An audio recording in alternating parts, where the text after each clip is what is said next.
ఓం శ్రీ సాయిరామ్. పోతన భాగవతము ప్రథమ స్కందముల పద్యాలు తీసుకుందాం. సాయిరామ్. ముందుగా 452వ పద్యం. యవ్వని గుణజాలమెన్న జిహ్వలు లేక, యవ్వని గుణజాలమెన్న జిహ్వలు లేక, నలిన గర్భాదులనంతుడండ్రు కోరెడు విభుదేంద్ర కోటి నొల్లక లక్ష్మి ప్రార్థించేవని పాదరసం, లక్ష్మి ప్రార్థించేవని పాదరజము. బ్రహ్మ యవని పాద పద్మంబు గడిగిన జలము ధన్యత నిత్య జనులకెల్లా. భగవంతుడని ఎడి భద్ర శబ్దమునకు, భగవంతుడని ఎడి భద్ర శబ్దమునకు ఎవడార్థకృతినే పుమిగులు. ఏ మహాత్మునాశ్రయించి, ఏ మహాత్మునాశ్రయించి శరీరాది సంగకోటి నెల్ల సంహరించి ప్రాభవమునమునలు పారం, ప్రాభవమునములు పారం హస్యంబునుంది తిరిగి రాకయుందురెలమే. యవ్వని యవ్వాని గుణముల జాలము సమూహము ఎన్నన్ ఎనుటకు జిహ్వలు నాలుకలు లేక లేక, నలిన పద్మము అను గర్భములో పుట్టినవాడు బ్రహ్మ, ఆదులు మొదలగువారు అనంతుడు అంతము లేనివాడు అండ్రు అందురు కోరెడు కోరుచున్న విబుధ మిక్కిలి బుద్ధిమంతులలో ఇంద్ర ఉత్తముల కోటి మందిని సమూహమున మేడం కొల్లకొన్ ఒప్పుకొనక లక్ష్మీదేవి ప్రార్థించను. యవ్వని పాదముల రజము అనగా ధూళి. బ్రహ్మదేవుడు యవ్వని పాదములు అను పద్మములు కడిగిన జలమును ధన్యతతో అనగా పుణ్యముతో ఇచ్చెను. జనులు మానవులు కు ఎల్లన్ అందరికీ భగవంతుడు అనియడి భద్ర శుభ్రమైన అనగా క్షేమకరమైన శబ్దము పేరు. కు ఎవడు అర్థం యొక్క ఆకృతిన్ ఆకారమునకు ఏపు అతిశయించి మిగులున్ ఉండును. ఏ మహా గొప్ప ఆత్మగలవాలని ఆశ్రయించి శరీరము ఆది మొదలగు సంఘ బంధముల కోటి పెద్ద సమూహమును ఎల్లన్ అంతటిని సంహరించి అణచివేసి ప్రాభవముతో మునులు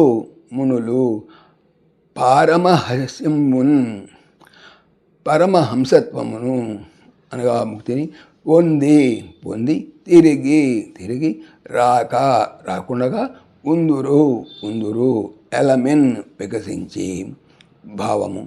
ఏ దేవుని గుణగణాలను గణించటానికి నాలుకలు చాలక పద్మగర్భాది దేవతలు అనంతుడని అంటారో, తనను వాంఛించే తక్కిన ముక్కోటి దేవతలను తిరస్కరించి శ్రీదేవి ఎవని పాద పరాగాన్ని స్వీకరించిందో, బ్రహ్మదేవుడు ఏ పాద పద్మాలు కలిగి ఆ పవిత్ర గంగను అఖిల జగతికి అనుగ్రహించాడో, భగవంతుడు అనే పరమ పవిత్ర శబ్దానికి అర్థంగా ఏ దేవుని స్వరూపం విరాజిల్లుతున్నదో, ఏ దేవుని ఆశ్రయించి మహాములు నిస్సంగులై తిరిగి రాని పరమహంస పదాన్ని అందుకున్నారో, ఆ వాసుదేవుని దివ్యగాథలు సమగ్రంగా గుర్తించి తెలుసుకోవడానికి ఎవరికి సాధ్యమవుతుంది. తర్వాత 453 పద్యం.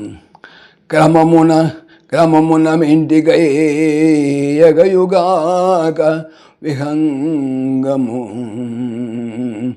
క్రమమున ఇంటికయగయుగాక విహంగము, ఇంటిదైన పారముగన నేర్చునే. హరి పరాక్రమమోపినయంతం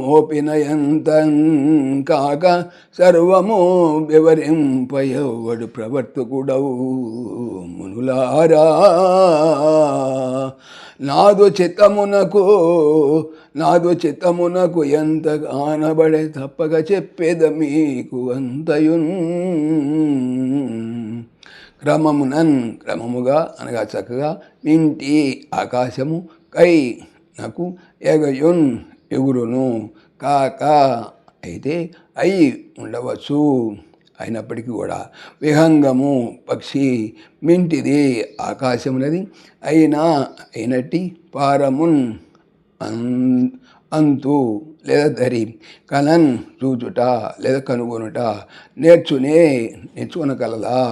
హరి యొక్క పరాక్రమము తేజస్సు ఓపిన అనుమతించిన అంతే కాకుండా సర్వము సమస్తము వివరించుటకు ఎవడు మాత్రము ప్రవర్తకుడు సామర్థ్యము కలవాడు అవుతాడు. మునులారా ఓ మునులు, నా యొక్క చిత్తము మనస్సు అయితే కనబడెను తప్పకుండా చెప్పుదును మీకు అంతా. భావము: పక్షులు తమ శక్తి కొద్దీ రెక్కలాడిస్తూ ఎంత పైకి ఎగిరినా ఆకాశం అందు కనుక్కోలేవు. అదేవిధంగా వాసుదేవుని మహావైభవాన్ని తనకు తెలిసిన మాత్రం తప్ప సమగ్రంగా వివరించి చెప్పగల సమర్థుడెవడున్నాడు? సాయిరాం. ఓం దాశరథాయ విద్మహే సీతావల్లభాయ ధీమహి తన్న రామ ప్రచోదయాత్. సర్వం శ్రీ రామార్పణమస్తు. జై శ్రీరామ్, జై శ్రీరామ్.